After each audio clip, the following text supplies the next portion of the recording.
After 113 years, the old Larkspur Library has closed its doors. Today, the town is celebrating the grand opening of a brand new library, a place to hand down history to the next generation, volume by volume. But some history isn't being handed down here. Not today, not ever. Beneath this multi-million-dollar development, the ground is holding on to secrets older than the pyramids. Secrets so controversial they aren't acknowledged here. No blessing, no plaque, no marker. Just an eerie, intentional silence. In 2014, one of the largest indigenous burial grounds in Northern California was discovered right here. It was dug up, hushed up, and reburied under dark of night. Even city officials didn't know until it was all over. It began in 2011 at the old Niven Nursery site. A developer saw 22 acres of prime marshland for their $55 million bespoke housing development.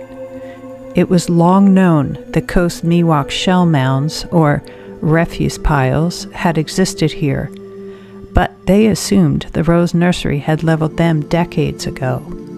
They were wrong. When the excavators broke ground, they didn't find trash. They found a bone, then another, then whole skeletons. This was not just a shell mound.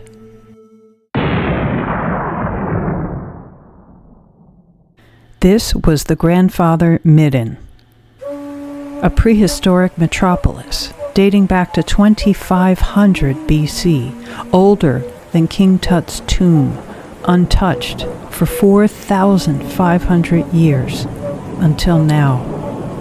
Archaeologists discovered 600 human burials here, a staggering number. For a culture that traditionally cremated its dead, this many burials signaled immense social prominence. These were the kings and queens of their prehistoric world, carefully laid to rest with 1 million of their most treasured belongings: rare shell beads, musical instruments, obsidian spear tips, and the remains of 100 grizzly bears. They even found a whole California condor buried with them in a sacred ceremony called Renewal of the Earth, a mystery scientists had only just begun to study. But before they could document this world, the discovery went dark. Under a strict NDA, the site was closed off.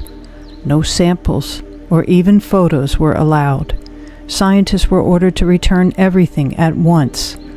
It was a devastating loss, an ancient record deleted before it could be read. The developer was genuinely spooked and feared this could become a poltergeist scenario, referring to the 1980s horror movie. And if people found out, no one would want to live here. But for the descendants, the Federated Indians of Creighton Rancheria, this was a rescue mission. These weren't artifacts, they were grandfathers. To the tribe, moving them to a museum was a form of colonial kidnapping. They believed that by digging up the remains, they had awakened the ancestors, trapping them in a state of unrest. For tribal leaders, their spiritual duty was clear: return the ancestors to the earth, restore the balance. However, one chilling detail of the excavation still haunts local memory: the charm stones. Tribal monitors warned that these stones, buried within the deepest layers of the Midden, were never meant for the modern world to touch. Imbued with power by ancient shamans, these stones could still hold energies that are volatile, dangerous to the uninitiated. In fact, the tribal monitors were so concerned that they made a terrifying request: leave them. So while the human remains were moved, the charm stones were left exactly where they were found, and there they remain, underneath a gourmet kitchen, a grand staircase, or perhaps somewhere beneath the common grounds of the library, untouched for fear of what they might release. The ancestors were reburied in an undisclosed location on the property. The luxury homes were finished and the library opened. Still, the question lingers. Will the ancestors find rest and the homeowners find peace? Perhaps an omen, what happened next shook the town to its core. In January, before the library was completed, a major flood struck Larkspur.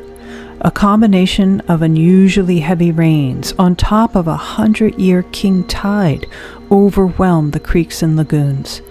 For 5 days, murky water flooded through the streets, seeping into homes and businesses, overwhelming the sewage system and closing the main route. Residents had never seen anything like it before. Weeks later, a house on Rose Lane along the creek, where much of the excavation had taken place, was left empty and put up for sale.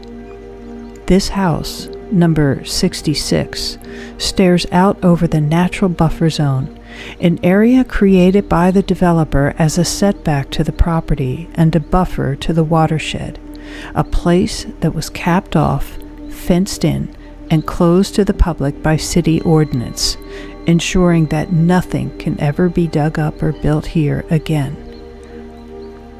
This is the most likely place where the 600 ancestors are reburied.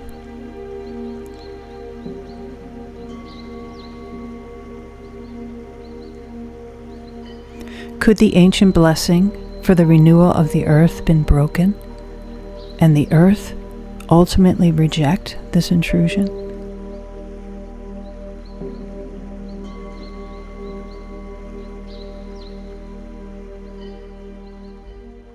There are positives. California Assembly Bill 52 was passed in 2014 because of this site, ensuring tribes now have a sovereign seat at the table. What happened at Rose Lane cannot be allowed to happen again. The Coast Miwok were known as the happy people of the Bay, peaceful, joyful, and generous. In a quiet nod to them, the gently curving paths of the new library grounds echo the rounded shapes of traditional kocha dwellings and villages. While the town of Larkspur now has its modern improvements, this site will forever hold a different energy, a profound sense of loss, the weight of controversy, and the eerie hush of homes blurred out on digital maps while trying very hard to look like a normal neighborhood. To the Coast Miwok, the earth is a living entity. When you walk upon it, you are walking on memories, and the earth remembers.